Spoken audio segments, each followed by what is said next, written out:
making this video for you, Ben. You want to know how I went from living in my car to being a pilot. Here we go.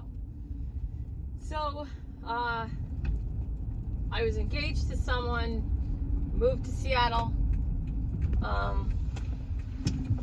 It was going badly for me anyway. I was working 3 jobs, he was working none. He was using all my money.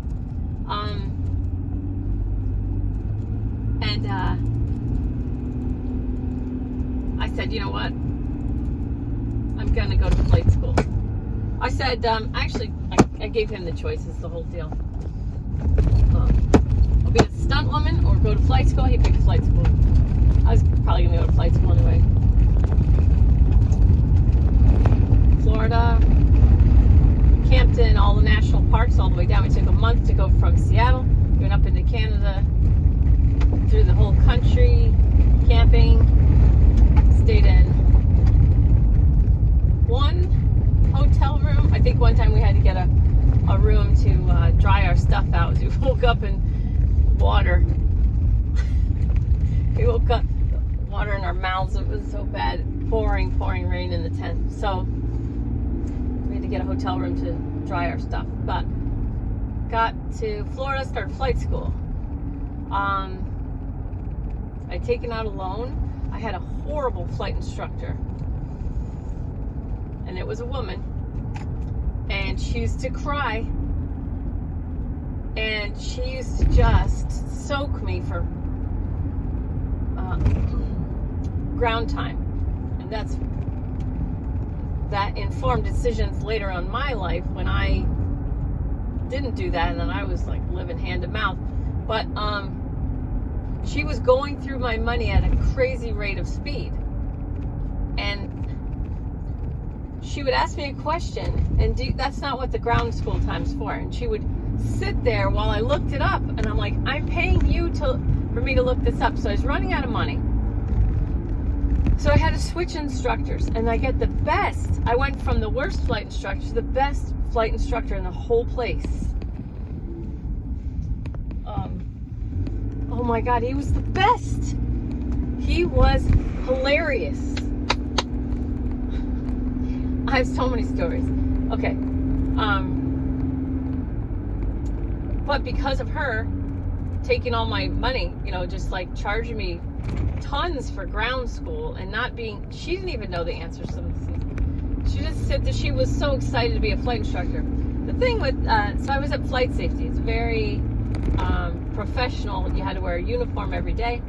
I started flight school. There was 3 girls, me and these 2 other girls. They dropped out. I don't know if they even made it through, the private pilot license. And then there were not many females. And I'll tell you, when I had this awful instructor, it's frustrating when you're a girl, because there's so few females in the whole deal that you want the ones that are there to be strong, not cry, just don't. It's all empowerment and victimhood. I had to put up with a lot of crap, but the way I did it, I don't think I didn't wear it on the outside, and I didn't, that's how you make it better for the next, that's how you make it better. Oh God. 4,000 more stories are popping into my mind now. All right. Probably get some thumbs downs for this, but, oh God. You just have to live through evolution. You have to live through it. And I'll tell you, it made me so much stronger and better. And I'm a better mother because of everything I put up with as a pilot and everything I put up with as a human. I'm a better mother. And that's what I really care about now, because that's what I am now. Okay.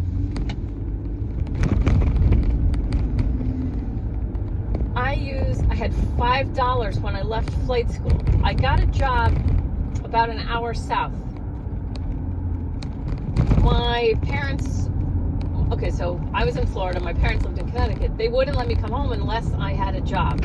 So I couldn't come home until I had a job. But I didn't even have enough money to fill my gas tank, because I had no credit cards, in order to get home. So my grandmother and my aunt and my uncle lived down near the, I got a job at an airport before I left flight school. So like, I think it was less than a week between when I took my final check ride and then drove down. So I had enough gas to get to my grandmother's house, but she charged me rent to live in her house. So I didn't pay the first month rent till the end of the month after I'd worked. So this is how my whole family works. They charge you rent to stay for room and board, you know, to make it not so cushy for you to stay forever. So, and you're paying rent, it's way reasonable. So, but there's rules. You have to be in by a certain time. You have to be up by a certain time. My grandmother would start vacuuming at like 6 in the morning. Okay.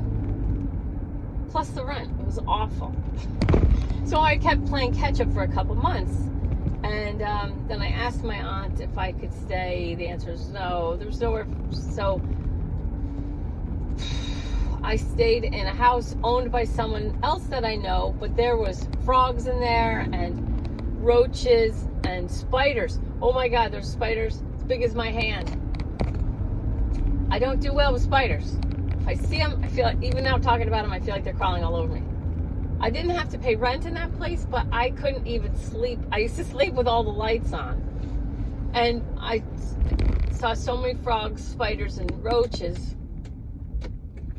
I was in the shower. I screamed so loud in the shower one time because of the spider that's as big as my hand. I screamed so loud in the shower that the neighbor came over. And, you know, God, that's when I decided I had to just live in my car. And my grandfather lived in a nursing home close by. And there was always lights on. And the people who, I went to visit him every single day. And,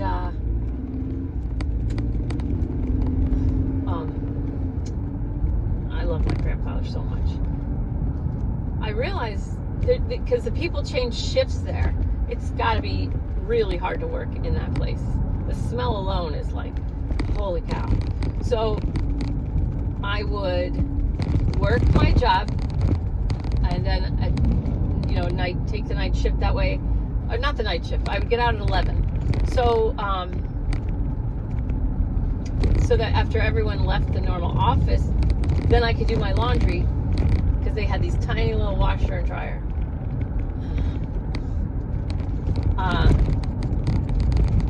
And do my laundry, and then I'd get out around 11:30, and then I'd go to a midnight movie.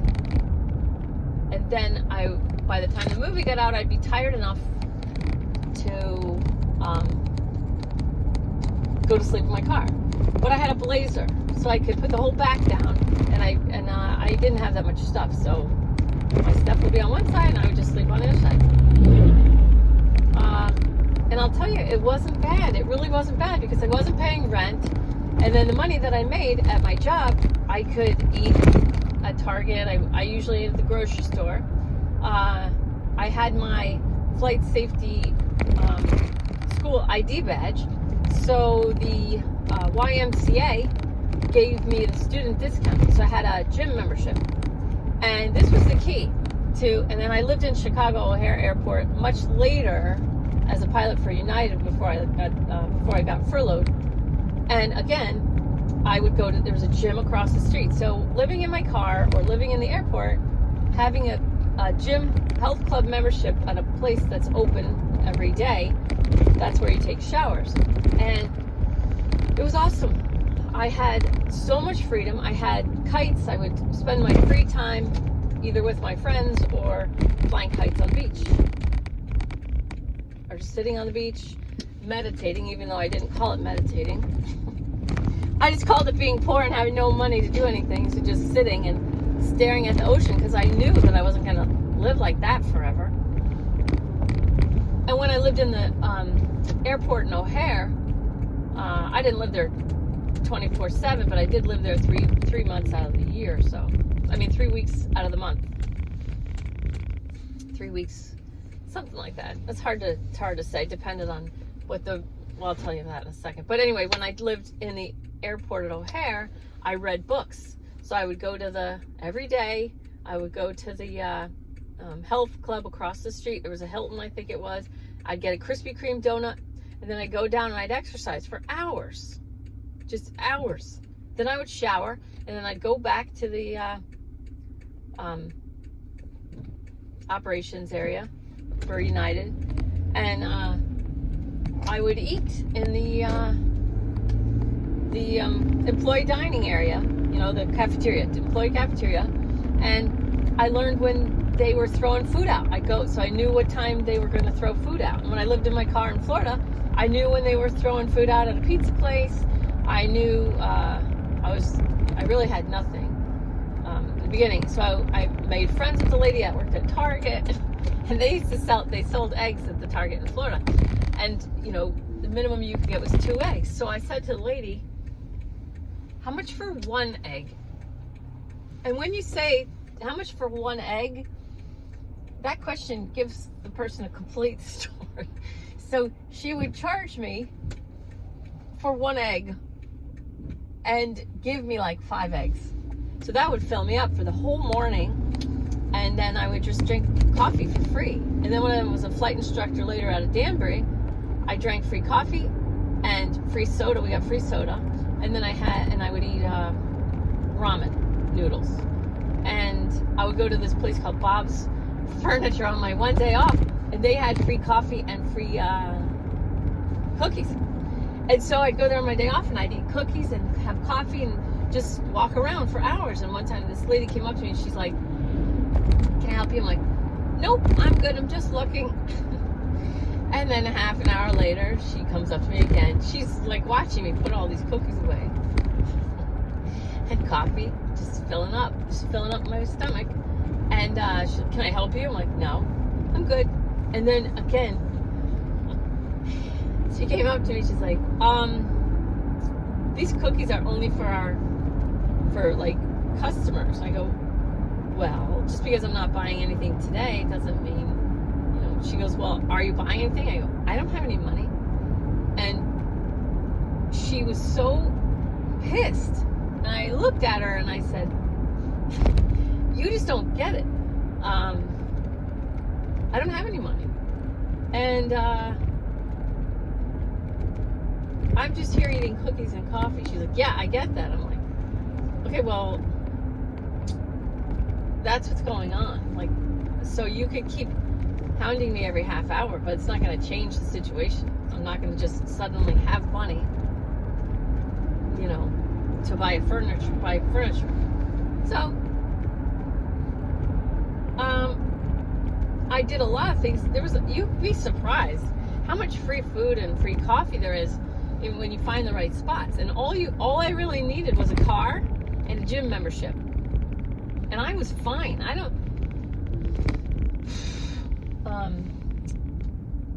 Towards the end of my time in Florida, I had friends that were like, I would stay on like my friend Molly's couch here and there, but I had friends that were like, we'll pick you up. I'm like, no, it's okay, I'll just come. And they're like, how come we never get to see your place? I'm like, I don't really have a place. What do you mean you don't have a place?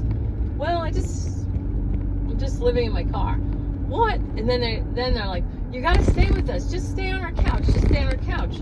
It was awful. And I talked about that before. But it was a girl and a guy. They each had their own room, but I stayed on their couch, which means I can't go to bed until everybody else goes to bed. And so the guy that rented there, nice enough human, would always be like, can you rub my shoulders? And so I would do all the dishes and I'd clean, I'd do all the dishes, vacuum, straighten up, obviously. I'm staying on the couch.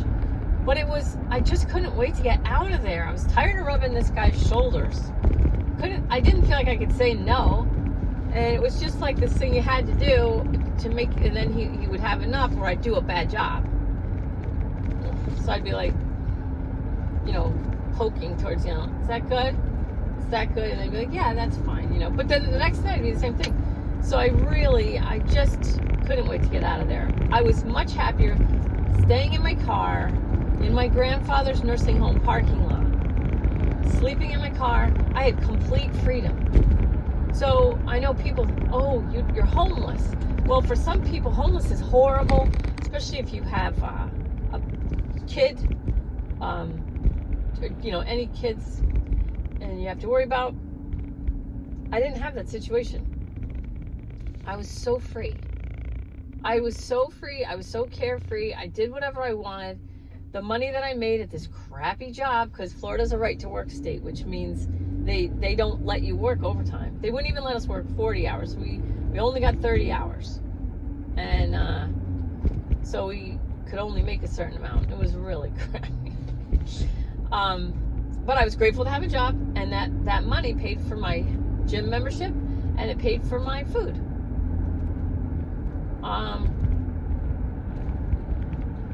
Then I had to work at getting a job from Florida to get home.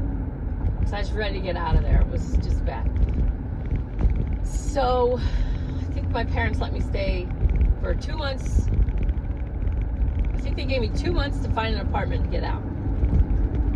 So stay for 2 months to save up money. And then I got this apartment with these two sisters. And my room was the size of a twin mattress. And they had cats. If I would pour, this happened more than once.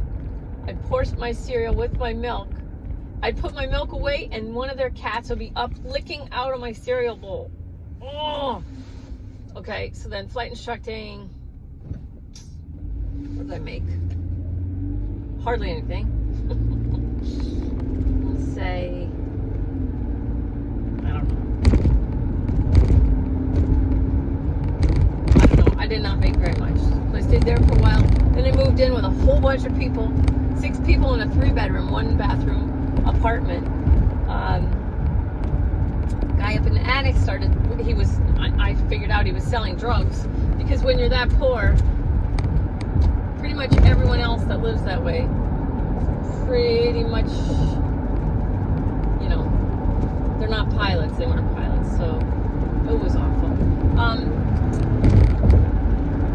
There,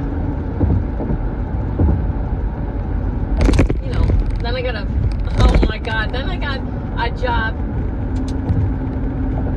flying charter. Moved in with my boyfriend. That was okay for a year. I had a year of a really nice, good apartment, but it was right next to a train station. And so the trains, when they parked on the thing, the dingers would go. At one time, I would fly charter all night long. So I'd get home at like 6 o'clock in the morning, and then I'd only get a couple hours sleep if I had to go into the office. Oh, and this train sat on the dingers, and the dingers are right outside my apartment. Ding, ding, ding, ding, ding, ding, ding. Oh my God, I lost it. I went over in a t-shirt and underwear. I went over to the muffin place. I'm like, get that effing train off the dingers down. Oh, that was a low point. Then from there, then I got a job as a commuter airline pilot. And again, that paid, as a single person with no kids, no dependents, we qualified for food stamps. So they raised our pay 14 cents an hour, so that we wouldn't all go to the news like, can you believe, like, people are entrusting 19 lives at a time, times 5 legs a day, so roughly 100 people per day, their lives are in our hands. And we qualify for food stamps without any dependents.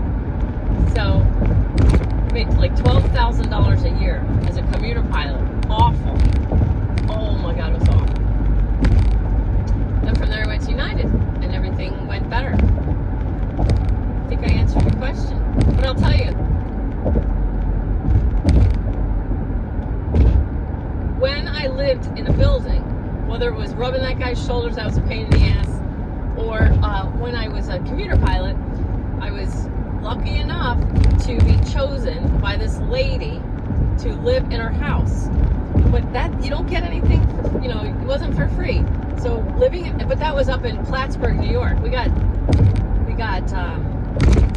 10 inches of snow on like October 10th or something like that. It was like 10 inches of snow on 10/10. And it was so cold, but she picked 3 people to live for free in an extra house that she had. It was her dad's house, but her dad died. She let us live there for free, but we were at her beck and call, so we had to do whatever she told us to do. And so my friend Ed and I shared picking up the woman's daughter and like taking her around or doing whatever she wanted to do, making sure her homework was done, feed her, like nanny responsibilities. I mowed the lawn, so I always mowed the lawn. That was like, and then Kurt, my friend, what was his name? My other friend, another guy, he just did dishes. He didn't mind doing dishes, so I called it the magic sink. So I called him the magic sink because he always did the dishes. Oh, so funny. So one time, but whatever this woman wanted, we had to do. So and she would like make us do stuff for other people. So you had to, because you didn't pay rent. One time she had Ed and I had to dig a hole because she was putting in this fountain. She wanted this fountain in her yard, and in her yard it was really, really rocky. So Ed and I are thinking, we're looking at this tub and we're like, oh, this shouldn't take long. So we both had plans to do something in like 2 hours. We're digging, we're getting like an hour and a half now, and we got to change our, we're changing plans, pushing it back. So we're digging, and these rocks that we're getting out are monstrous, and we're so tired now, and we're still digging. And Ed had a really thick Massachusetts accent, and he goes, like, we weren't talking because we were tired. We weren't talking at all. We're just getting more and more crabby. And so Ed puts his shovel down, wipes his forehead, and he goes, "Who the hell wants a fountain in the yard anyway?" Now I'm laughing. Now we start getting punchy. So we go back to digging, and I'm still laughing. And then he stops again, and he goes, "What's she trying to do? Is she putting a mini golf course in here?" And then I laugh again. And then he goes, and we dig again, and he stops again, and he looks, and now I'm looking at him and smiling, because I know whatever comes out of his mouth now is just going to be pure comedy gold. And he goes, ask her where she wants to put the big boot. So now we're dying laughing. And it doesn't look like we were there for very long, because of the rocks and the scraping, and the tools we had were not adequate. But we're still doing it because we have to, and we have integrity, so we're still working at it. And then we were just so tired and punchy that we just made one mini golf joke after another. It was so fun. All right. What else? Oh, from there I got on with United. And then 3303, I lost I got furloughed because of 9/11. The company slowly cut in half, and I was in the bottom half. I tell you, the guys that I flew with at United, they're some of the funniest people that have ever lived. I love all my friends from United. I'm not saying everybody was perfect, because I had a couple real D-bags, but I also had like some of the best human beings. There's this guy, Jim Walter. Jim Walter was my captain on the 727, and we were sitting at the gate one time. This is my last story, because I want to shorten all these videos, but I learned all the jive from the movie Airplane like a long time ago. I wrote it all down, I studied it, and I learned it. So I would speak jive to Jim Walter. Another thing I would do to Jim Walter. When we would go to Detroit, on the 727 we went to Detroit, and I made them all call it the Motor City. This one I was a flight engineer, so second officer, flight engineer, not a flying position. I balanced the gas and I ran the engine reports and all this stuff. So they would say, what time are you getting into Detroit? I'm like, where? Because I was the one that asked my question to answer. And he'd be like, Detroit. What's our ETA into Detroit? And I'd go, I don't think I understand your question. He's like, the Motor City. Okay, what time do we get into the Motor City? So, oh God, and then Jim Walter, me, and this guy that looked like JFK Jr. with blue eyes, Mike, my hair.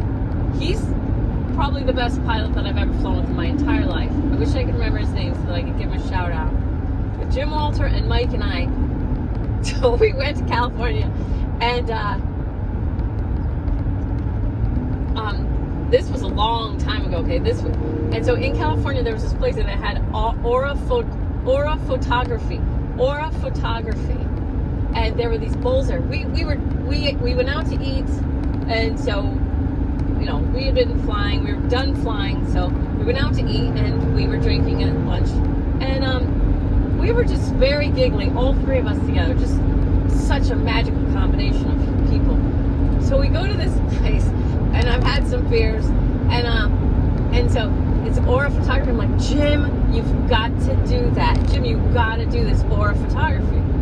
So if you look at it, there's colors all around you. I go, well, you got to put your sunglasses on. Like, your future's so bright, you got to wear shades. Come on, Jim, put your sunglasses on. So he was always game.